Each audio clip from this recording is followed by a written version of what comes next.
하나님의 말씀 봉독하겠습니다. 다 같이 일어나셔서 출애굽기 20장입니다. 20장 7절 말씀 합독하시겠습니다.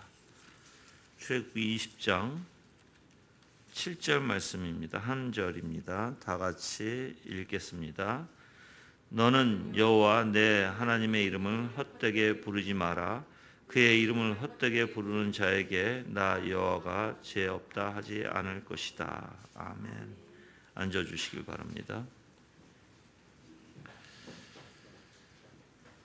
오늘은 기독교 강요 2권 8장 22절 시작할 차례죠. 지금 기독교 강요 8장 22절에서는 이제 셋째 계명, 오늘 말씀 봉독해드린 출애굽기 20장 7절 말씀의 해석이에요. 그래서 너는 너의 하나님 여호와 이름을 망령 때에 일컫지 마라라는 원리죠. 그래서 이 해석을 보면 이 계명의 목적이 나옵니다.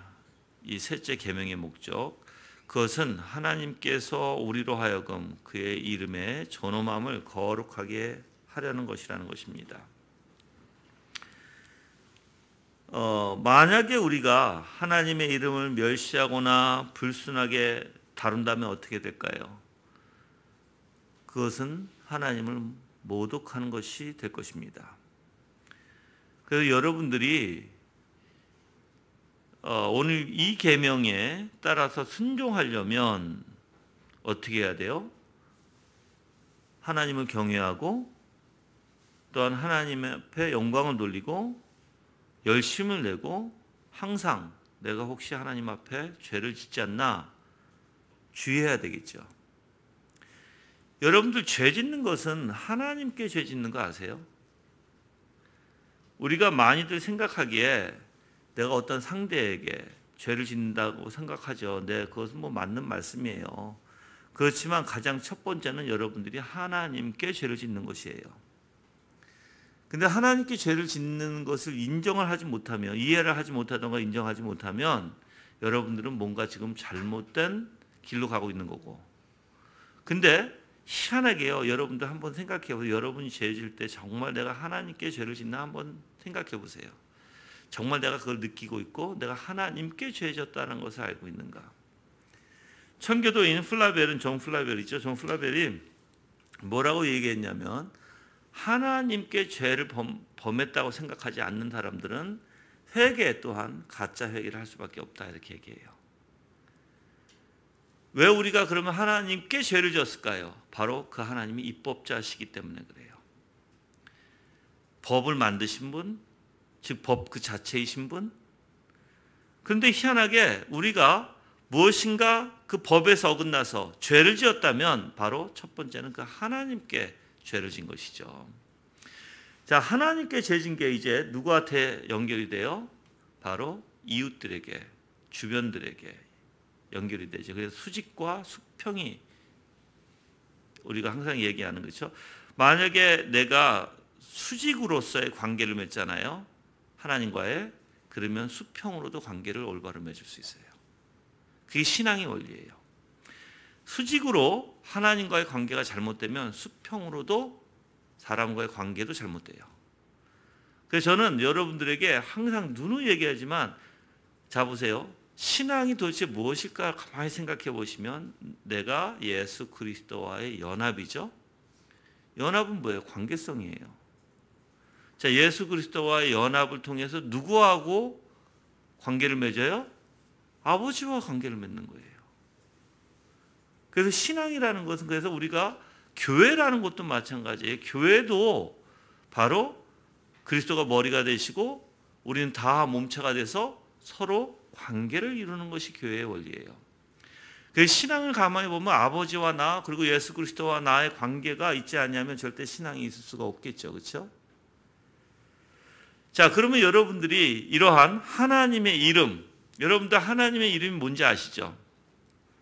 이걸 제가 이제 구체적으로 좀 설명을 쭉 해드릴 테니까 아시는 분들도 있고 모르시는 분들도 있을 것 같아요. 원래 이름이란 뜻이 뭐예요? 그 사람의 인격을 얘기하는 거예요. 그 사람이 어떤 사람인 것을 나타내는 게 바로 이름이라고 표현해요. 자, 여기서도 마찬가지로 만약에 여호와의 이름, 하나님의 이름 표현을 하잖아요. 여호와라는 우리가 야훼라는 표현이죠. 여호와가. 그러면 야훼라는 표현이 나는 나다라는 뜻이거든요. I am who I am. 그 뜻은 무슨 뜻이에요? 그 누구도 그분을 만드시지 않았고 하나님 처음부터 있으신 분이고 끝까지 있는 분이고 또 영원히 있는 분이에요. 그렇죠? 예. 근데 그러한 하나님이에요. 근데 그러한 하나님의 이름을 망령되게 한다? 그럼 그 이름이 그것만 있을까요? 아니죠. 이름에는 그분의 속성도 있어요, 여러분들. 우리가 하나님은 눈으로 보지 못해요. 성경에서 그래서 하나님의 것 가만히 생각해 보세요. 하나님의 모든 것은 우리 눈으로 볼 수가 없어요. 하나님 주신 언약도 마찬가지예요. 눈으로 볼 수 없는 거예요. 하나님과 나의 관계도 우리가 눈으로 보는 게 아니에요, 여러분들. 그럼 하나님 도대체 이러한 내 눈에 보이지 않는 하나님, 그래서 하나님이 영이시다라고 얘기하잖아요, 그렇죠? 영은 뭐라고 그랬어요, 저가? 영이라는 단어의 원리가 책임적과 관계적이라고 얘기했어요, 저가. 그럼 하나님께서는 그러한 하나님이 이제 성경을 보면 나는 이런 하나님이다 하고 계속 나타내요. 자비롭고 인애가 많고 오래 참으시고 그런 하나님이심을 계속 나타내요. 그래서 여러분들이 하나님을 생각할 때 우리가 보지는 못하지만 말씀을 통해서 바로 하나님이 이런 분이구나 라는 것을 알 수가 있겠죠. 근데 희한한 일이 하나가 벌어지죠. 구약에서는 계속해서 나는 이러한 하나님이야, 나는 이러한 하나님이야, 나는 자비롭고 인애롭고 내가 3, 4대까지 나한테 그러니까 벌을 내릴 때 3, 4대까지 내가 벌을 내릴 것이고 내가 나에게 순종하는 자들은 1000대까지 내가 은혜를 베풀 거야. 나는 이런 하나님이야 라고 얘기를 합니다. 그래서 계속적으로 그 하나님이 어떤 분이신지 외쳐요. 근데 희한한 게 바로 그 하나님이 즉 로고스가 이 땅에 타 오신 거예요. 그 로고스가 뭐예요? 로고스라는 것은 하나님의 생각과 마음이에요. 간단하게 여러분들한테 이해하기 쉽게 설명하면 그러면 하나님의 생각과 마음이 어떻게 오셨다고요? 육신을 입고 오신 거예요. 그래서 그 예수 그리스도를 보면 바로 하나님의 생각과 하나님의 마음을 우리가 직접 보게 되는 거예요. 그래서 그 예수님께서 행하신 모든 일이 하나님의 생각과 마음을 우리에게 보여주신 거예요. 예수 그리스도의 모든 것이. 자, 이제 예수님께서 십자가의 대속을 이루시고 이제 오늘날에는 바로 성령님을 통해서 바로 예수 그리스도의 십자가의 대속을 믿음으로써 관계를 갖게 되고 성령님을 통해서 바로 예수 그리스도의 아름다우심이 무엇인지 우리에게 나타내거든요. 근데 그 아름다움이 뭐예요? 바로 아버지의 생각과 마음이라고요. 아버지가 어떤 분이신지를 바로 예수 그리스도는 우리에게 보여주신 거라고요. 자, 근데 아버지가 어떤 분이시라는 거 우리에게 보여줬다는 무슨 뜻이에요? 그게 바로 그 영광을 우리에게 나타내셨다 해요. 그 영광을 나타냈다는 거의 의미가 뭐예요, 그러면? 그래서 우리 기독교는요, 가장 중요한 게 있어요. 핵심적인 게 뭐예요? 모든 우주 만물이 다 하나님의 영광을 위해서 만들어졌다. 그렇죠? 근데 영광이 뭔지 몰라. 그럼 되겠어요? 성경에서는 하나님의 본질적 영광은 본자가 없다고 그랬어요. 그걸 이제 본질적 영광은 얼굴로 표현하죠. 그래서 나의 얼굴을 본 자가 없다 이렇게 얘기해요. 그런데 이제 하나님의 영광은 우리에게 그림자, 그러니까 모세가 하나님의 영광을 보고자 했을 때 그러면 내가 너를 감췄다가 내가 지나갈 때 내 등만 보리라 하셨잖아요. 그게 이제 하나님의 영광이에요. 그게 뭐예요? 속성적 영광이라고 표현하는 거예요. 그럼 예수 그리스도는 우리에게 뭘 보여주셨어요? 하나님의 속성적 영광을 보여주신 거예요. 자, 그러면 여러분들 우리가 어떻게 살아야 되죠? 신앙 가운데 영광을 먹고 살아야 되는 거예요. 누구의 영광? 하나님의 영광. 그게 신앙이에요. 하나님의 영광을 먹으려면 갖춰야 되는 게 있어요. 뭐예요? 바로 하나님의 형상의 회복이 돼야 돼요. 하나님의 그리스도의 형상, 그러니까 우리가 하나님의 형상을 회복하지 않고는 하나님의 영광을 먹을 수가 없어요. 볼 수도 없고. 그래서 중생할 때 바로 우리는 바로 예수 그리스도의 형상, 즉 하나님의 형상으로 회복되고 그 성화 가운데 이제 우리는 점점 그리스도의 형상으로 더욱더 닮아가게 되고 이제 영화 가운데서는 온전히 예수 그리스도의 형상으로 화되는 거예요. 근데 이제 문제가 하나 있어요. 과연 사람들이 그러면 예수 그리스도의 이러한 형상, 하나님의 영광, 그래서 그리스도의 영광이라도 표현하잖아요. 그 영광을 어떻게 내가 먹고 살까예요. 그게 이제 영적으로 먹어줘야 되거든요, 나한테. 그래야지 여러분들이 오늘 배우는 하나님의 이름을 망령되게 하지 않게 되거든요. 그래서 사람들은 하나님의 영광을 첫 번째 뭔지도 모르고 많은 분들이, 두 번째는 그 영광을 어떻게 먹는지도 모르고, 세 번째는 그 영광이 어떻게 해서 우리한테 먹게 되면 우리 안에서 어떻게 작용이 돼서 어떻게 나타나는지도 모르죠.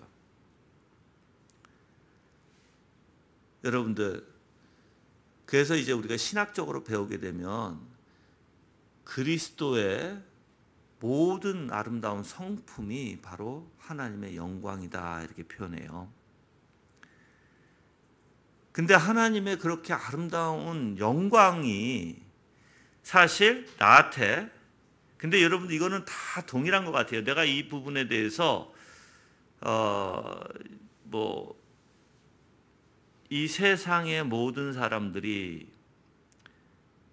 좋아하는 게 무엇인가? 칼빈도 이 부분에 대해서 얘기했거든요. 쓰레기보다는, 음식물 찌꺼기보다는 아름다운 꽃을 우리는 추구하게 돼 있고요. 그래서 돼지는 돼지 꿀꿀이밥을 추구하지만 사람들은 꿀꿀이밥을 보면 어떻게 돼요? 역겹고 토하죠. 그와 마찬가지로 우리도 모든 사람이 이러한 아름다움을 추구해요. 그래서 영화를 만들거나 노래를 만들거나 아니면 어떤 이야기를, 스토리를 만들 때 자꾸만 그러한 아름다운 스토리로 만들어서 사람들한테 감동이라는 걸 주려고 하는 거예요. 근데 우리는 감동이라는 것을 만들어서 주려고 할 필요가 없어요. 왜요? 바로 그리스도 자체가 아름다운 영광이시니까. 그러면 내가 예수 그리스도를 얼마나 아름답게, 그분의 위대함을 내가 깨닫고 정말 그 영광의 아름다움과 찬란함과 위대함과 위엄함과 이런 것들을 내가 알고 있는가? 아는 것이 아니라 올바로 얘기하면 정말 나한테 비춰져서 조명으로 내가 그것을 내 영적으로 감동하면서 그 아름다움을 보면서 정말 내 감격스러움이 내 입에서 감격의 찬사가 나오게 되고 기도가 나오게 되고 찬양이 저절로 나오게 되어 있는데 그렇게 하고 있는 거예요, 이제. 그래서 우리가 부단히 하나님의 영광을, 그리스도의 영광을 발견하기 위해서, 그래서 우리는 광맥이라고 얘기하죠. 그거를 광맥을 찾게 되고, 광맥을 찾으면 그 영광을, 그 보석을 찾기 위해서 부단히 파고 들어가야 되는 것이죠. 이게 묵상 없이는 되지 않는다고 그랬어요, 제가. 그래서 여러분들에게, 그래서 내가 이제 성경을 보는 법과 성경을 읽을 때 어떠한 관점에서 어떤 이치와 원리에서 봐야 되는지도 여러분들한테 누누이 말씀을 드렸어요. 가르쳐 드렸어. 그러면 이제 우리가 정말 그 위대하신 하나님의 그 영광을 보려고 얼마나 몸부림치고 있는가. 그게 이제 우리가 해야 할 바니까요. 그게 우리의 책임이고 의무예요, 여러분들.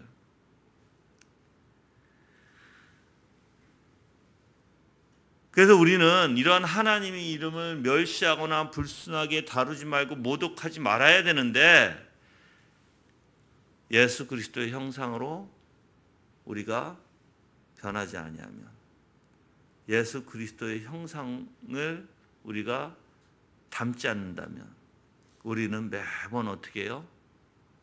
하나님을 욕되게 할 것이에요, 여러분들. 더 슬픈 게 하나 있어요. 내가 하나님을 욕되게 하면서도 모르고 있는 자들, 슬퍼하지도 않는 자들, 내가 하나님 욕되게 하고 있으면서도 아무렇지도 않는 자들이 있어요. 어떻게 보면 그리스도인이 아니죠. 아니면 중생했을지라도 정말 영적으로 지금 문제가 심각해졌던가, 그렇죠? 거의 뭐 타락의 수준까지, 배교의 수준까지 갔다든지, 그렇죠? 그래서 이제 성령께서 하시는 일이 있어요. 성령께서는 우리의 양심을 일깨우는 역할을 하시죠. 그래서 우리가 죄를 싫어하게 하세요. 죄가 그러니까 역겨울 정도로 내 안에서 그 더러움을 보게 하세요. 그래서 우리가 그리스도인은 하나님의 영광, 그 아름다운 영광의 사랑에 빠지게 되고, 그 아름다운 영광의 사랑에 빠지게 되면 반대로 이 세상의 것을 배설물로 여기게 되고 죄를 너무나 역겹게 생각할 수밖에 없다는 거예요. 반대성이니까. 그럼 여러분들이 올바른 신앙을 하려면 여기서 오늘 말씀과 같이 정말 하나님의 이름을 망령되게 여기지 말라고 하면 반대로 하나님을 사랑하셔야 돼요. 그래서 내가 얘기했잖아요. 여러분들 왜 성경책을 읽어요? 왜 우리가 묵상을 해요? 왜 우리가 기도를 해요? 바로 하나님을 사랑하기 위해서예요. 더욱더 사랑하고 싶어서, 더욱더 그분을 가까이 하고 싶어서, 더욱더 그분의 영광에 내가 도취되고 그분의 영광의 아름다움을 보고 내가 더 사랑에 빠지고 싶어서. 그게 여러분들이 해야 할 일입니다. 그래서 이 오늘 출애굽기 20장 7절 말씀에는 우리가 경건된 경외심을 하나님 앞에 가지고 하나님의 이름의 영광을 돌리기 위해서 열심을 내고 또한 주의해야 한다는 그 명령이 함께 포함이 되어 있는 구절입니다. 만약에 여러분들이 여러분의 마음에 또는 여러분의 말에, 뭐 우리의 마음에 있는 게 말로 나오죠, 입으로. 예수님께서 말씀하셨죠. 그 더러운 것은 먹는 것에 먹고 토한 것이 아니라 우리의 입에서 나오는 것이 더럽다고 얘기하시는 거예요. 근데 우리의 마음과 말에 있어서 하나님을 경외하고 진지함, 하나님에 대한 진지함이 없다면 어떻게 될까요?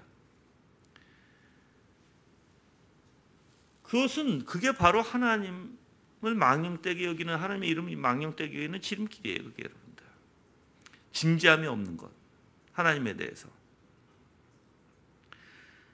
그래서 오히려 여러분 마음속에 하나님에 대한 존경심, 하나님에 대한 그 위대하심을 보려고, 또한 그분에 대한 어떻게 보면 탁월하심에 대해서 내 마음이 그분께 쏠리고, 사랑과 자비와 은혜로 내 마음이 쏠리고, 그래서 내 마음이 온전히 하나님의 아름다운 어떻게 보면 속성으로 가득 채워진다면, 그게 우리 마음의 준비가 된다면, 그런 사람들이 하나님의 이름을, 오히려 하나님께 영광을 드리는 자들이 되겠죠.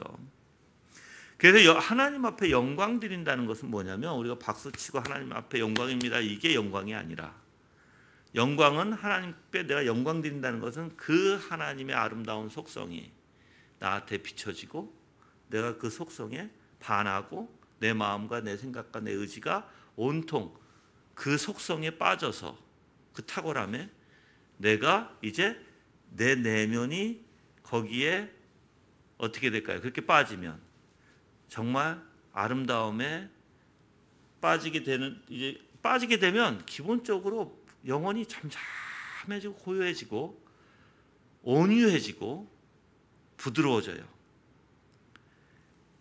그리고 하나님에 대한 사랑이라는 것이 내 마음속에서 일어나겠죠.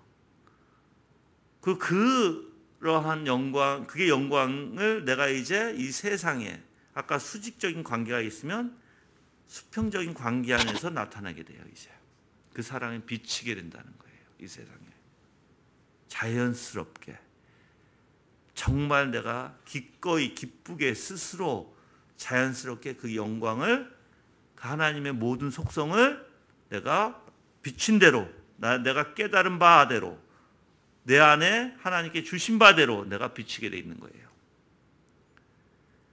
근데 반대로 내 안에 잔뜩 거짓 것들이 있으면 우리는 거짓 것들로 비칠 수밖에 없죠. 그래서 내가 여러분들에게 내 안에 있는 게 참된 진리인가 거짓인가부터 분별하라고 그랬어요. 분별. 그 분별 못하면 우린 자주 속아요. 너무나 자주 속아요. 잘 속아요. 분별 못하면 이게 거짓임에도 불구하고 사탄의 것임에도 불구하고 잘못하면 나는 이게 하나님의 것인 줄 알고 착각해서 자기가 막 나타나는데, 문제는 하나님은 하나도 기뻐하시지 않고 그 자리에는 하나님은 있지도 않아요. 쉽게 어떤 일들이 그러냐면요, 이제 우리 교회도 그런 건 다 지나간 것 같아요. 벌써 그런 건 다 지나간 것 같고, 이제 저 얘기를 할게요. 저가 맨 처음에 신앙을 했을 때 막 열정이 넘쳐요. 하나님에 대한 열정. 그래서 하나님 앞에 열심히 무엇인가 해보려고 하고, 하여튼 내 능력에 닿는 대로, 힘이 닿는 대로 열심히 하려고, 그것까지 좋아요. 그렇죠? 그게 열심인 건 좋아요. 그래서 봉사도 열심히 하려고 하고 좋아요. 근데 이제 거기에 탁 넘어지는 때가 있어요.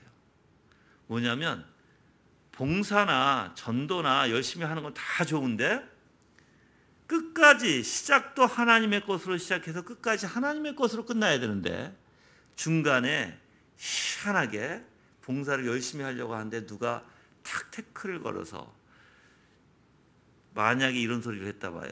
쟤는 그냥 겉모습만 저래. 쟤 조금 있으면 하다 말 거야. 그 소리를 내가 들었단 말이에요. 만약에 내가 봉사를 막 열심히 하다가. 그럼 내 마음이 어떻게 될까요? 내 마음이 화가 나고, 저 사람이 뭔데 나한테 그런 소리, 그럼 다 빼앗기게 되는 거죠. 그럼 하나님 것으로 시작해서 뭐로 빼앗겨 버려요? 사탄의 것으로 빼앗겨요. 그건 하나님의 뜻이 아니에요. 또는 전도 가운데 쉽게 일어나는 거죠. 저도 그랬으니까 막 전도를 하다가 전도하는데 전도하는 것까지 좋아요. 열심히까지 좋아요. 근데 그 사람을 어떻게든 교회 끌고 나오려고 내 힘으로, 내 의지로 그냥 뭐 이것 잘해주기도 해요. 이것도 해주고 저것도 해주고 다 해주기도 하면서 이끌려고 해요. 근데 안 나오니까 어떻게 해요? 화가 나는 거예요. 내가 이 정도까지 해줬는데. 그거는 하나님의 것이 아니에요. 그러니까 우리는 무엇인가 잘 해보려고 하다가 이상하게 중간에 어떠한 상황 가운데, 어떠한 이유 가운데 우리의 마음이 사탄의 것으로 확 변하고 있음에도 불구하고 우리는 그게 올바른지 올바르지 않은지도 모르게 돼요. 거기 빠져버리니까. 그래서 하나님에 대한, 하나님께 우리가 영광을 드린다는 것은요, 정말 하나님이 보시기에 아름다운 제사, 아름다운 하나님 그리스도의 형상.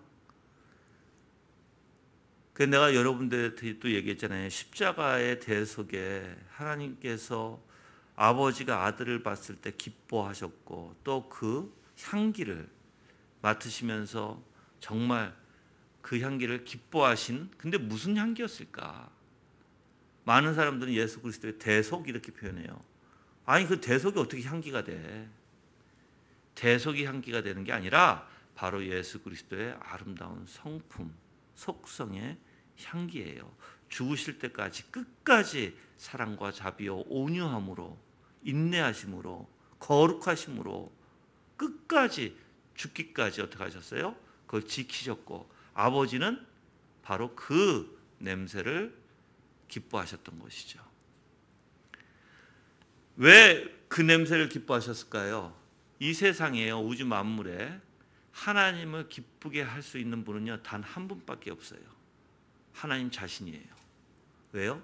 하나님은 완벽하신 것 외에는 받지를 않으세요. 그게 하나님이에요. 그래서 우리가 착각하지 말라는 거예요. 내가 무엇을 했다고 하나님이 기뻐하실까? 아니에요. 내가 무엇을 했다고 기뻐하는 게 아니에요. 내가 그리스도 안에서 그리스도의 향기로 하나님 앞에 드릴 때 하나님이 기뻐하시는 거예요. 누구의 향기? 바로 그리스도의 향기요. 그 향기가 뭐라고요? 그리스도의 형상이라고요. 그 외에는 없어요, 여러분들. 내가 아니라니까요. 내가 무엇을 해서 하나님께서 기뻐하셨다가 아니라니까요. 근데 우리가 다 착각하고 있죠.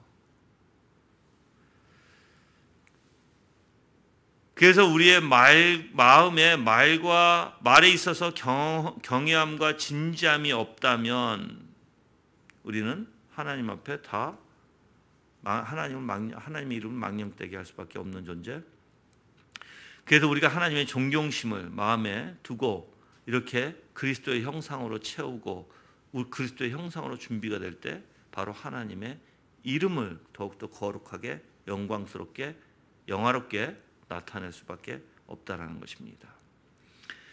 그래서 우리가 이제 다음 세 가지를 한번 생각해 볼 수 있는데요. 세 가지 이 출애굽기 20장 7절 말씀에 근거해서 첫째는요.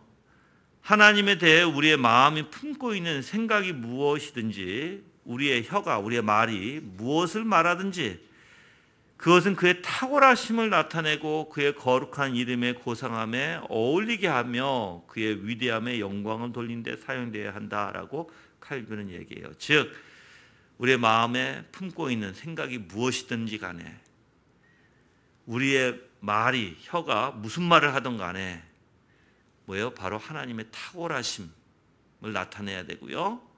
거룩한 이름의 고상함에 어울리는 위대하심의 영광을 말해야 된다. 그거예요. 첫 번째가. 그러면 여러분들 우리의 생각과 마음에 온통 우리 전 인격에 뭐가 있어야 돼요? 바로 하나님의 탁월하심으로 가득 차야 되고 하나님의 영광으로 가득 차서 그렇게 나와야 된다는 거예요. 그렇지 않고는 안 된다. 근데 이제 문제는 이거예요, 여러분들. 희한하게 분명히 우리의 마음, 우리의 생각, 내 입, 내 말, 그렇죠? 모든 것이 하나님의 탁월함을 찬양해야 되는데 그게 첫 번째니까. 그래서 그 하나님께 영광을 돌려드려야 되는데 이제 문제는 우리가 그런 준비가 없으면 즉 내 생각에 온통 세상 것으로 가득하고 남 저주하는 것으로 가득하고 남 미워하는 것으로 가득하다면 그래서 온 내 생각과 마음에 온통 정말 걱정과 염려와 무슨 계획과 무슨 여러 가지가 있을 거 아니에요. 그렇죠? 그중에 잔뜩 빠져 있다면 그래서 하나님이 없다면 무슨 영광을 돌리죠? 하나님 앞에? 그래서 우리는 말로만 하나님 앞에 영광 돌린다고 해요. 영광. 말로만. 그건 가증한 일이에요. 여러분들. 자 이제 이 원리 아니면 절대 영광을 돌릴 수 없습니다. 이거는 시편 1편에서 나온 거예요. 하나님은 경외하는 자, 하나님 사랑하는 자는 주야로 하나님의 말씀을 묵상하는 자예요. 왜 하나님의 말씀이 묵상이 되어야 되는지 아세요? 내가 항상 우리는 무엇인가 분명히 생각하게 돼 있습니다. 우리의 삶은 항상 어떠한 환경 속에 처하게 돼 있어요. 그렇죠? 그런데 어떠한 환경이든 간에 어떠한 상황이 벌어지든 간에 내가 그 상황에 빠지는 것이 아니라 그 성경에서 누누이 얘기를 하잖아요. 그 상황에 빠지는 것이 아니라 그래서 두 마음을 품고 어떻게 보면 내 욕심에 빠지든지 탐심에 빠지든지 그렇지 말고 온전히 하나님께 내 생각과 마음을 둬야 됨에도 불구하고 우리가 쉽게 빠져버리면 뭘 건질 수밖에 없을까요? 우리는. 그래서 과정이 이래요. 이제 주일에 여러분들이 주일로부터 시작할게요. 주일 첫날에 여러분들이 교회 나와서 말씀을 들으면 이 말씀을 근거로 이제 계속해서 주중에 묵상을 해야 되고 기도 가운데 있어야 되고 항상 그 기도와 묵상 가운데 또 수요일 날 같은 때 또 와서 또 말씀을 듣고 또 여러분들이 내가 주일날에 묵상했던 것 여러분들이 주일날에 어떤 묵상을 하기 시작하잖아요. 어떠한 광맥을 찾게 되잖아요. 즉 이제 광맥에 대해서 간단하게 말씀드리면 지금 티코 없어요. 그렇죠? 지나가 다녀봐도 티코가 보이질 않아. 그런데 내가 마음에 있게 되잖아요. 마음에 그 티코를 타고 싶고 그 티코를 갖고 싶잖아요. 그럼 희한하게 그 차 종류만 보이는 거 아세요? 저도 마찬가지 여러분들. 저도 이상하게 과거에는 지금 저거 타고 다니는 차가 눈에 보이지도 않았어요. 근데 그 차를 이제 이 차를 살까 하고 이제 생각하게 되고 보게 되니까 차 타고 다닐 때마다 이상하게 그 차가 눈에 자주 띄죠. 전에는 잘 안 보였다가. 그 원리예요. 주일 말씀에도 광맥을 찾게 되면 주중에도 그 말씀과 다 연결이 돼요. 수요 예배의 말씀도 그 말씀과 연결이 돼요. 그래서 더 풍성해지는 거예요. 더 풍성해지고 더 풍성해지면 풍성해질수록 이제 아름다움, 하나님의 아름다움, 하나님의 섭리의 작정의 하나님의 그 모든 속성의 아름다움과 하나님의 뭐 공유적 속성과 비공유적 속성 모든 것이 다 여러분들이 아름답게 보이게 돼요. 그래서 여러분들이 그러한 하나님의 탁월함을 발견하지 못하면 어떻게 우리의 입으로 찬양할 수 있을까요? 찬양 못해요, 여러분들.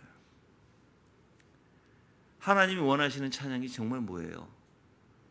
여러분 영혼에서 깨달아 정말 그 영광으로 채워진, 그래서 하나님의 것으로 채워진 영광, 하나님의 완벽하심으로 채워진 그 심령이 바로 하나님께 영광을 돌릴 수 있는 것입니다. 그래서 꼭 반사되는 거예요. 거울 하나님이 이 거울에 그 영광을 비추셨을 때 이 거울이 반사돼서 이 세상에 비칠 수 있도록, 그래서 우리를 빛과 소금이라고 표현하신 거예요, 여러분들.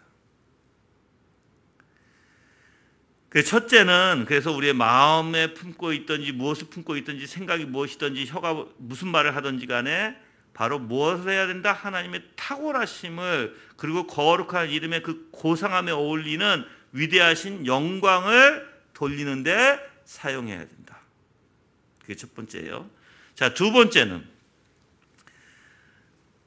하나님의 거룩한 말씀과 존귀한 신비들, 그리고 야심이나 탐욕이나 재미를 위해서 다룸으로써 경솔, 폐악, 남용해서는 안 된다예요. 즉 하나님의 말씀을 또는 하나님의 위대하심 역사를 경솔히 왜곡되게 남용하지 마라 이거예요. 그게 두 번째예요. 오히려 하나님은 어떤 분이세요? 하나님은 존경과 귀중함과 우리에게 경배를 받으실 만한 하나님이에요. 그렇죠? 그래서 여러분들이 제가 이제 항상 기도 가운데 하는 게 이거예요. 하나님은 우리의 예배를 마땅히 합당하게 받으실 분이시다라고 제가 얘기하는 거예요. 모든 피조물로부터. 그러면 우리가 경솔하게 하나님의 거룩한 말씀과 그 역사하심을 또 왜곡되게 남용하지 말아야 되겠죠. 오히려 언제나 하나님을 존경하고 귀중히 여겨야 되겠죠. 근데 이렇게 경솔하게 여기는 건요, 하나님께 관심이 없을 때예요. 또 하나님 앞에 마음이 소홀해질 때예요, 여러분들. 여러분 언제 우리가 잠에 드는 줄 아세요? 깨어있지 못하고. 그거는 관심이 없을 때예요. 근데 여러분들 사랑하는 사람 앞에, 이거 희한해요. 인간의 사랑과 달라요, 하나님은. 하나님의 사랑은 우리 안에 들어오기 시작하면 우리를 어떻게 만들어요? 열정을 갖게 만들고 우리의 마음에 부드럽게 만들지만 그 하나님을 향하게 만들어요. 향해서 계속해서 하나님을 섬길 수 있도록 만드는 게 바로 사랑의 원리예요. 그래서 예수님께서 너가 나를 사랑하면 내 계명을 지킨다고 하신 말씀이에요. 근데 내가 관심이 없다, 이건 무슨 뜻이에요? 사랑이, 첫사랑이 우리가 계시록에서 봤듯 너가 첫사랑을 잃어버리면 어떻게 해요? 그래서 뜨겁든지 미지근하던, 그러니까 뜨겁든지 차갑든지 하지 미지근한다? 하나님이 토해낸다 하시잖아요. 무서운 말씀이라고 여러분들. 신앙은 퇴보되든지 가만히 있는 것도 퇴보되는 거예요. 또한 신앙이 미지근하다? 하나님이 싫어하는 거예요.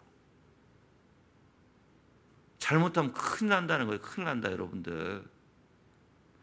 그래서 신앙은 저가 이제 정말 경험하고 내가 아는 하나님, 여러분들도 잘 아실 거예요. 저가 지금 우리 교회 13년, 14년째거든요. 개척해서. 내가 나를 처음부터 보신 분들은 알 거예요. 하나님의 말씀만 하면, 말씀만 전하기 시작하고 아무리 아팠다가도 말씀만 전하기 시작하면 발딱이 일어나서 말씀을 전하고 아픈다는 게 싹 사라지고 희한하게 힘이 나고, 하나님 말씀을 전하지 않고 가르치지 않고 그게 오히려 나한테 곤욕이고 그게 오히려 나한테 엄청 힘든 거예요. 내가 14년 만에, 이제 거의 14년 만에 제가 한 달 휴가 받았잖아요. 진짜 힘들었어요. 그래서 안 하려고 이제. 너무 힘들어요, 너무. 왜 하나님의 말씀을 전하고 나도 정말 그 하나님을 이렇게 전하면서, 저는 전하면서 생각을 하거든요. 지금 내가 말씀을 전하면서도 생각을 해요. 아, 이런 하나님이었지, 저런 하나님이었지, 나한테 이런 하나님의 역사가 있었지 하고 생각을 하거든요. 그럴 때 내 안에서 뜨거움이라는 게 올라오기 시작해요. 그래서 여러분들이 하나님의 은혜를 받은 자는요, 나가서 외쳐야 되고 성도끼리 같이 교제 나눠야 되고, 그래서 교제가 바로 은혜의 수단 중에 하나예요. 공동체 안에서 개인적인, 우리가 은혜의 수단이 말씀, 기도, 성례잖아요. 그렇죠? 근데 그 말씀, 이게 말씀, 기도, 성례를 이제 딱 나눠서 개인적, 공동체적 이렇게 나눈다고요, 청교도들이. 그러면 공동체 안에서 성례가 공동체죠. 근데 이상하게 성례를 가만히 생각해 보세요. 성례가 교제를 뜻하는 거거든요. 하나님과의 약속에 믿음으로 참여하는, 성례는 믿음으로 참여하는 그 언약의 갱신이라고 표현하지만, 뿐만 아니라 그 성례 안에는 뭐예요? 같이 먹고 마시는 데 있어요. 그래서 성도의 교제도 포함되어 있는 거예요, 여러분들. 근데 이상하게 교제가, 그 교제는 뭐예요? 교제는 내가 사랑하는 하나님, 내가 깨달은 하나님을 같이 나누는 거예요. 다른 게 아니라 세상 이야기하고 세상 이야기로 깔깔대는 게 아니라 온통 내가 정말 말씀을 통해서 깨달은 하나님과 내 삶에서 경험한 하나님과 그 섭리 가운데 내가 아는 그 하나님을 내 입으로 고백하고 서로가 나누는 것이 바로 은혜의 수단 중에 하나예요. 그럴 때 어떻게 된다고요? 우리 마음에 불이, 열이 일어나기 시작한다고요. 그래서 전도도 마찬가지예요, 여러분들. 전도도 그래서 우리가 나가서 전도할 때 우리의 마음에 내가 아는 하나님을 전할 때, 우리 교회 오세요, 이게 전도가 아니라 정말 내가 만난 하나님을 사람들에게 전할 때, 그게 이제 우리 마음에 열정을 갖게 되고, 또 우리 마음에 어떻게 보면 하나님에 대한 향한 소홀함이 없는, 그렇죠? 소홀했다는 건 뭐가 문제예요? 분명히 여러분들 뭐가 문제입니다. 알고 싶어야 되고, 가까이 가고 싶어야 되고, 더 사랑하고 싶어야 되고, 더 전하고 싶어야 되고, 더 봉사하고 싶어야 되고, 이게 다 하나님의 일을 더 하고 싶은 마음이 있어야 돼요. 근데 그러지 않는다. 가만히 앉아서 매번 교회는 오는데 매번 가만히 앉아서 아무런 마음이 안 일어난다. 그렇다면 여러분들은 뭔가 지금 문제가 심각하다. 나는 이렇게 봐요. 여러분들이 은혜의 수단을 충분히 하지 않는다. 그래서 우리가 성경을 보면 여러분들, 우리가 뭐 베드로 후서에서도 그렇고 빌립보서에도 그렇고 항상 우리가 배운 걸 생각하고 또한 지켜 행하게 하라. 그렇죠? 또 지켜서 행하게 하고 그리고 우리가 하나님의 성품을 담기 위해서 더욱더 열심을 내야 하는 베드로후서의 원리가 있잖아요. 그런 것들, 즉 경건의 수단을 여러분들이 열심을 다하지 못해서 이 핑계 저 핑계로 세상 일에 바빠서 그럴 때 우리가 경솔하게 되고 왜곡하게 되고 남용하게 되는 거예요, 여러분들. 네. 이제 마지막 세 번째는요. 가련한 인간들이 쉽게 또는 습관적으로 하나님을 비난하는 것을 물리치고요. 반대로 하나님의 지혜와 의와 인애를 찬양해야 한다라는 거예요. 자, 여러분들, 우리는 상습적으로 하나님을 대적하고 하나님을 모욕하고 또한 하나님의 사역자들을 우롱하고 또 비방할 때가 있어요, 여러분들. 상습적으로. 그렇죠? 이걸 다 그만둬라 이거예요. 이걸 다 그만둬라.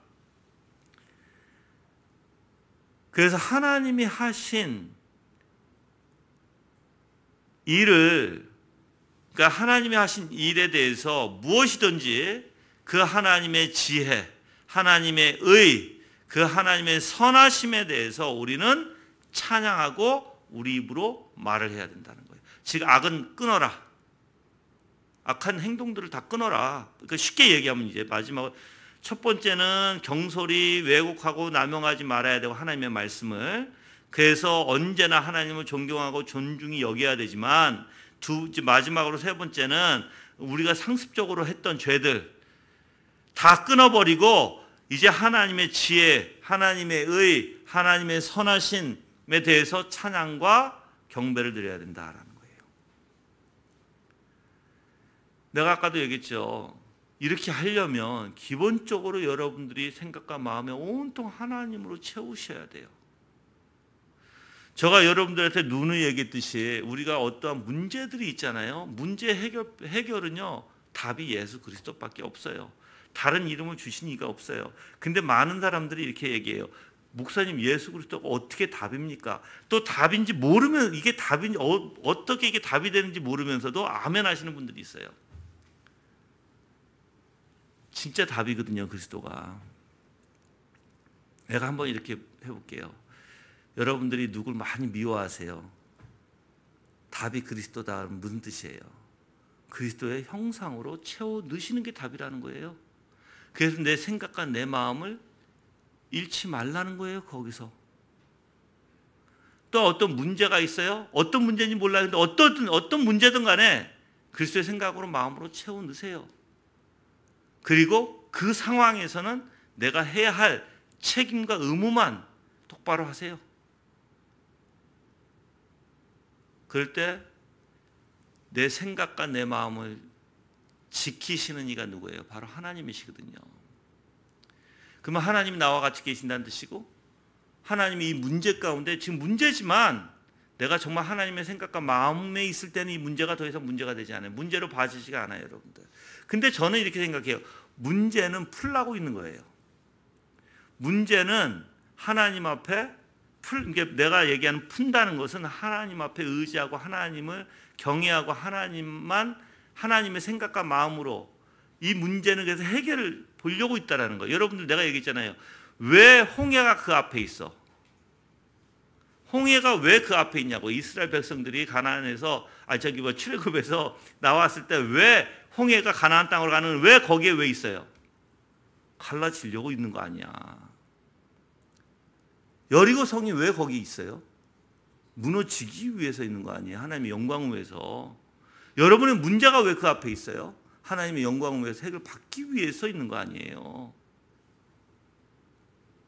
그러면 그 해결이 다른 게 아니에요. 그리스도로 채우는 거예요, 여러분들. 그리스도의 생각과 마음으로 채울 때 모든 문제가 되어보지 않아요.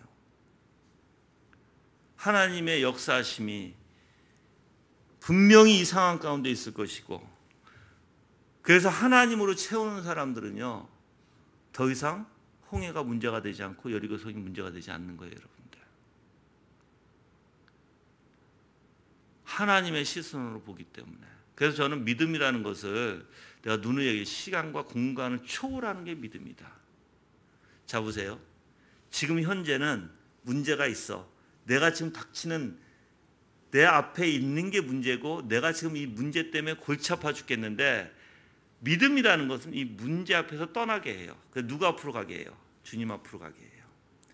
주님 앞에 가서 어떻게 해요? 주님의 눈으로, 주님의 시선으로 보게 해요. 그래서 주님만 의지하게 하죠. 근데 주님이 이 문제가 될까요? 문제가 문제되지 않아요. 다 뜻이 있는 거예요. 그래서 믿음은 시간과 공간을 초월하는 바로 영적인 하나님의 생각과 마음의 일치함이다라고도 얘기를 하는 거예요.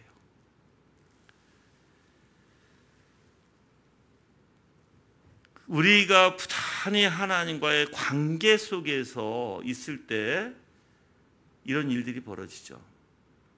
하나님과의 관계가 있게 되면 이웃과의 형제 자매의 관계가 그렇게 똑같이 있게 돼요. 하나님의 관계가 소홀히 하게 되면 형제 자매의 관계도 소홀해져요.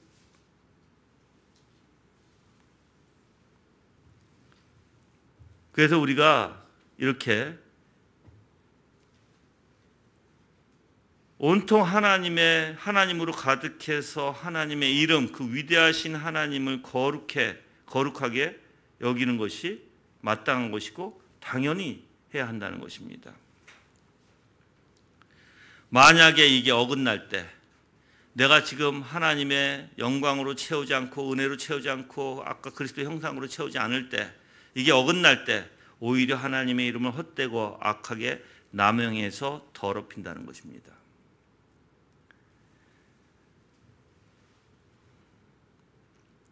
만약에 여러분들 하나님의 이름을 이제 합당하게 사용하지 않을 때, 그 위엄, 하나님의 위엄과 하나님의 아름다운 권위가 모든 게 다 사라져요, 여러분들. 그 사람에게는. 그분 하나님 사라지는 게 아니라 그 사람에게는 그런 게 어떠한 것도 그에게 나타나지가 않는다고요. 그리고 나중에 그 사람은 점점 더 하나님을 이제 멸시하고 말 거예요. 그 사람은. 그래서 여러분에게 조금이라도 하나님의 것이 아니라 세상 것이 있다면 그걸 빨리 어떻게 해야 돼요? 빨리 쳐내기 시작해야 되겠죠. 그래서 나는 부단히 하나님의 것으로만 채우고 하나님의 것으로 내가 살아나가야 된다는 것입니다. 자, 근데 그럴 마음이 있으세요? 내가 하나님의 것으로 채워서 하나님의 것으로만 살아가고 싶은 그런 마음이 있으세요? 문제는 뭐냐면 그런 마음이 없으면 못해요. 이거 아무것도 할 수가 없는 거예요. 가장 우리가 해야 될 게 바로 내 마음을 하나님 앞에 두는 것입니다. 그렇게 하고 싶은 마음이 일어나야 되는 거예요, 여러분들. 그리고 간구하고, 그리고 여러분들이 말씀과 기도와 은혜의 수단을 가지고 부단히 주님 앞에 묵상하며 살아야 되는 것이에요. 때로는 게으를 때가 있죠. 근데 그 게으를 때에 빨리 인지해서 그게 싫어져야 되는 거예요, 여러분들. 게으름의 자체가 싫어져야 돼요. 그래야지 꿈틀거리죠. 여러분들 진짜 죄가 언제 벗어나게 되는지 아세요? 죄를 정말 싫어질 때가 벗어나게 되는 거예요. 우리는 죄를 좋아해요. 죄인들은 죄를 좋아해요. 근데 죄가 싫어진다? 그래야지 꿈틀거리거든요, 우리가.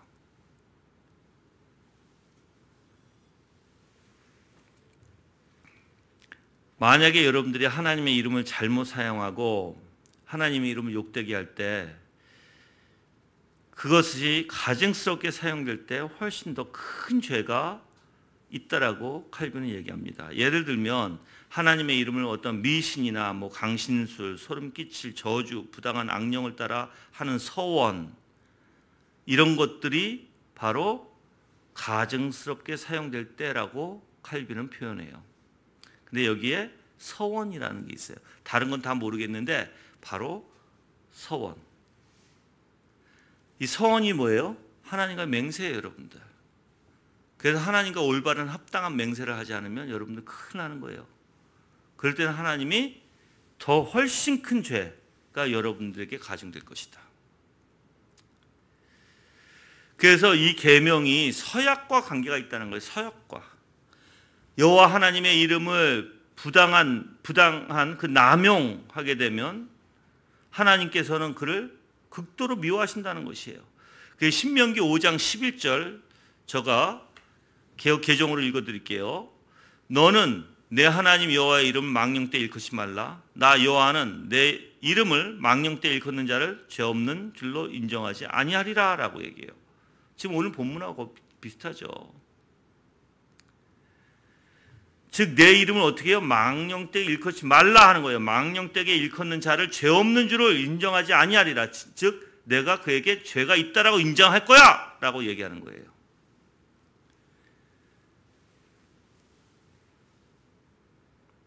그래서 이 계명에는요, 마땅히 하나님에 대한 경배, 하나님의 이름에 대한 경외, 마땅하다는 것입니다. 그걸 우리에게 명령하고 있는 거예요, 여러분들. 그래서 제가 이제 맹세까지만 잠깐 얘기할게요. 그러면 서약, 즉 맹세가 도대체 무엇인가? 맹세는요, 서약은요, 우리가 하는 말의 진실성을, 중요해요, 이거 여러분들 꼭 기억하셔야 돼요. 우리가 하는 말의 진실성을 입증하기 위하여 하나님을 증인으로 부르는 것이다 해요. 이게 칼빈이 정의 내린 거예요. 서약은, 맹세는 우리가 하는 말의 진실성을 입증하기 위해서 하나님을 증인으로 부르는 것이다예요. 굉장히 무섭죠, 여러분들. 하나님에 대한 모욕을 포함하고 있는 저주는요, 맹세라 하기에 부적절하다라는 거예요. 그래서 성경에서는 많은 구절들이 이제 정식으로 행해진 이와 같은 증언들이 일종의 거룩한 예배로 묘사하고 있어요, 여러분들. 그러니까 우리가 맹세할 때 뭐라고요? 하나님께 대한 거룩한 예배라고도 성경에서는 그렇게 표현하고 있다는 거예요. 그러니까 서약이나 맹세를 할 때 우리가 함부로 하면 안 되겠죠. 아까 다시 한번 얘기할게요. 맹세가 뭐라고요? 서약이 우리가 하는 말에 진실성을 입증하기 위해서 누구를 증인으로 세운다? 바로 하나님을 증인으로 세우는 것이다. 그래서 여러분도 우리 다 서약하죠. 여러분들의 신앙 고백이 진실되다는 것을 누굴 세워서 증인하는 거예요? 하나님을 세워서 증인하는 거예요. 근데 여러분의 서약을 멋대로 하고, 그래서 그 서약이 가증되고 그 서약을 지키지도 않으면 하나님이 어떻게 하신다? 그 죄를 물으시겠다라는 거예요. 굉장히 무서운 거예요, 여러분들. 그래서 구약에서는 여호와 하나님의 이름으로 맹세함으로써 하나님께 뭘 고백하냐면 우리는 경건합니다라고 고백하는 거예요. 하나님의 증인을 세워놓고.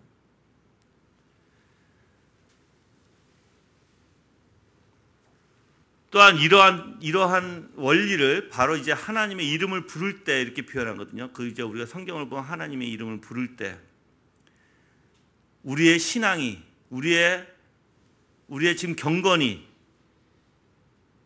하나님 입증해 주세요. 하나님을 증인으로 세웁니다 이거예요. 하나님 이름을 부를 때. 그래서 하나님 이름을 부른다는 표현을 성경에 쓰고 있는 거예요. 또한 하나님은 우리의 마음을 다 아시죠? 그래서 하나님의 전능성을 인정하는 것입니다. 그래서 우리는 하나님의 이러한 영원하시고 불변하신 진리가 고백되어지고 진리 안에서 적합한 하나님을 증인으로 부르고 그리고 모든 것이 밝히 드러나기를 원하는 거예요. 그게 이제 서약의 원리예요, 여러분들.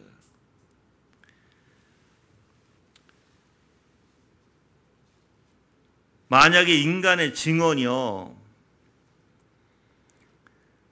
만약에 실패한다, 즉 인간의 증언이 실패할 경우 우리는 우리의 증인이 되시는 하나님께로 달려가야 된다는 거예요. 그래서 보통 우리가 사람의 증언을 믿어요, 안 믿어요? 안 믿어요. 그래서 우리는 누구를 증인을 세우는 걸 좋아해요? 하나님을 증인으로 세우는 걸 좋아하는 거예요. 왜요? 우리가 하나님께 달려갈 수 있으니까. 우리가 하나님께 우리가 서약하고 말씀했던 그 뜻을 이루어 달라고 하나님께 쫓아가는 거거든요, 우리가. 그래서 여러분들이 다른 신들로 맹세하지 말아야 되는 이유가 거기에 있습니다. 다른 신들로 맹세하지 말아야 되는 거야.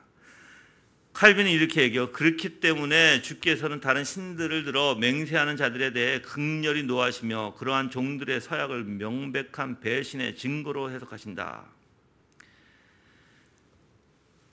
여러분들이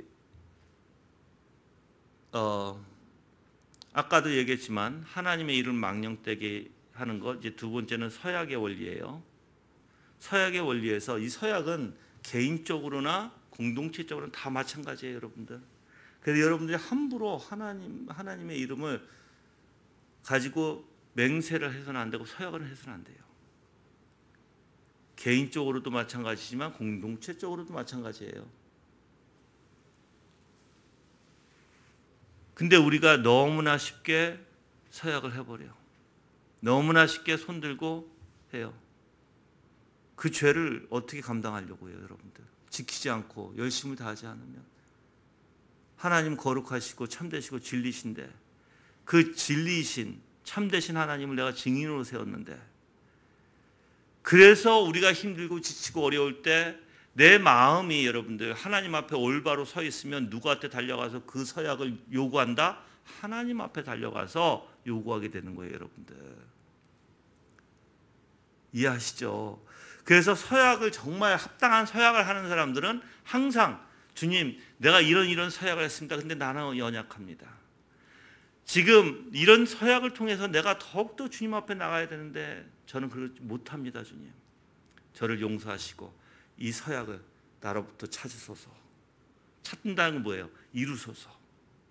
내가 말한 대로, 내가 간절한 마음으로 하나님 앞에 고백한 대로, 내가 연약해서 주님의 언약이 그거니까 나와 함께 하신다고 말씀하셨고, 날 지켜주시고 보호하시고, 내가 부족하면, 지혜가 부족하면 주시겠다고 하셨고, 내 마음에 하나님의 성품이 아직까지 있지 아니하면, 아니면 너무나 작아서 잘 안 나타나면 고백하세요. 주님 앞에 달라고 하세요. 그게 지혜가 부족하면 하나님이 그 지혜 주신다고 하신 말씀이 그 말씀이거든요. 바로 하나님의 성품을 주신다는 거예요, 여러분들. 저는 여러분이 신앙이라는 것은 우리가 그냥 교회 나와서 앉아있고 아무렇게나 하는 게 신앙이 아니에요. 절대로. 내가 다시 한번 얘기할게. 신앙은 목숨 걸고 하는 것입니다. 목숨 걸고 하지 않는 신앙은 하나님께 잡으세요. 내가 왜 목숨 걸고 해? 하나님이 어떤 분이에요? 하나님 우주 만물을 통치하시고 아주 귀하신 분이잖아요. 이 세상의 모든 것과 대조될 수 없는 하나님의 귀하심이 있잖아요. 그렇죠? 가치가 있는 분이라고 표현하거든요, 청교도들은. 그러면 이 가치가 너무나 많으신 분, 우리가 어떻게 하는 게 합당해요? 내 목숨을 드린다고 그 가치 따라갈까요? 아니잖아요. 내 목숨을 다 해도 못해요, 여러분들. 그런데 내 목숨을 안 줘요? 안 드려요? 그래서 성경에서 온 힘을 다해서, 마음을 다해서, 너 목숨을 다해서 하나님을 사랑하라 하는 거예요. 왜? 그분이 어떠신 분인지 아니까. 그게 율법의 아주 기본이에요. 기본. 틀이에요, 그게 여러분들. 율법의 틀. 그거 있지 않냐면 어떤 율법도 못한다는 것입니다. 할 수가 없다는 것이에요. 그 신앙은 목숨 걸고 하는 거예요. 누구와 같이? 예수 그리스도께서 아버지를 사랑하심으로 우리에게 보여주셨던 것 같이. 예수님이 꿰내시는 거 보셨어요? 안 보셨잖아. 예수님이 하고 싶지 않아서 빈둥빈둥하고 막 꾀를 내고 그런 거 보셨어요? 아니잖아. 배고프심에도, 다리가 아프심에도, 피곤하심에도 예수님 멈추시지 않았어요. 정말 왜 그렇게 하셨을까를 한번 생각해 보셨나요? 왜 그렇게 하셨을까? 예수님은 아버지를 사랑하셔서 그랬어요. 아버지를 사랑해서. 그 사랑의 힘이. 그럼 여러분들도 내가 하나님을 사랑한다면 최소한 그 하나님을 알아가려고 하셔야 될 거 아니에요. 최소한. 더 가까이 있고 싶고, 더 의지하고 싶고, 더 그 하나님을 껴안고 싶고, 그런 마음이 없으면 어떤 것도 할 수가 없습니다, 여러분들. 그래서 저는 여러분들에게 오늘 하나님의 이름을 망령되이 일컫지 말라라는 이 말씀 자체, 그것을 하지 않으려면 오직 예수 그리스도 안에 속해야 되고 예수 그리스도 외에는 답이 없다는 거예요. 그분을 통하지 않고는 우리는 어떤 것도 할 수 없다. 내가 아까 얘기했어요. 우리가 아무리 목숨을 다 드린다고 해서 하나님이 받으실까요? 안 받으세요. 왜요? 하나님은 완벽한 것 외에는 받지 않으세요. 그래서 하나님은 자족하시는 분이에요. 누가 스스로 자족하시는 분. 그래서 어떤 것도 필요 없어요. 하나님 자체 스스로 만족하고 스스로 기뻐하시는 분이에요. 그래서 하나님은 항상 하나님이 하신 일을 보고 하나님이 기뻐하시는 거예요. 그래서 예수 그리스도께서 이 땅에 오셔서 하신 일을 보고 기뻐하신 거예요. 왜? 성자 하나님이시니까. 온전히 아버지의 뜻대로, 아버지의 방법대로, 아버지가 원하시는 대로. 근데 우리가 그걸 할 수 있다고? 못해요. 그래서 우리는 예수 그리스도를 의지할 수밖에 없는 거예요. 의지한다는 게 뭐예요? 바로 그분의, 내가 그분을 믿음으로 그분을 의지할 때 바로 그분의 바로 사랑과 자비와 인내, 그 속성이 내 안에서 비춰지게 되고, 내 안에서 비춰질 때 하나님이 그걸 보시고 우리를 받으시고 우리를 기뻐하시는 거예요, 여러분들. 전과에서 배우잖아요, 여러분들. 칭이라는 전과에서 배우잖아요. 그 전과가 있지 아니하면 예수 그리스도께서 하신 모든 일이, 율법의 완성이신 모든 순종이 우리에게 전가되지, 우리가 해서 아니에요. 전가되지 않으면 무슨 뜻이에요? 내가 하지 않았음에도 하나님은 그렇게 여겨주시는 거잖아요. 똑같아요, 여러분들. 내 안에, 그래서 우리는 그리스도의 형상으로, 성령의 놀라운 은혜 가운데 그리스도의 형상으로 변화되는 삶, 그래서 신앙이 그 안에 있지 아니하면 우리는 하나님 앞에 오직 가증스러운 인간이 될 수밖에 없을 것입니다. 아무리 도덕적으로 노력해요, 도덕적으로 착해요, 도덕적으로 그래서 열심을 다해요, 믿음이 없이는 하나님을 기쁘게 할 수 없는 것입니다. 그래서 여러분들이 오늘 이제 다음 주에는 24절 할 거예요. 기독교 강요 2권 8장 24절, 거짓된 맹세는 하나님의 이름에 대한 모독에 대해서 이제 다음 주는 하겠습니다. 여러분들이 내 삶이 정말 하나님의 영광을 위해서 살고 있는지 정말 돌아보는 그러한 삶이 되길 바랍니다. 다 같이 합심 기도하시겠습니다. 합심으로 기도하시는데, 주님, 오늘 말씀을 통해서 과연 나라는 존재는 하나님 앞에 정말 어떠한 존재이며 하나님의 이름을 망령되게 행하고 있는지 내 자신을 돌아보고 온전히 예수 그리스도의 은혜가 아니면, 그분과 연합이 아니면, 그분과 관계가 아니면 아무것도 우리가 하나님 앞에 드려질 수 없다는 것을 깨닫고 다 같이 하나님 앞에 진솔된 마음으로 잠시 기도하겠습니다.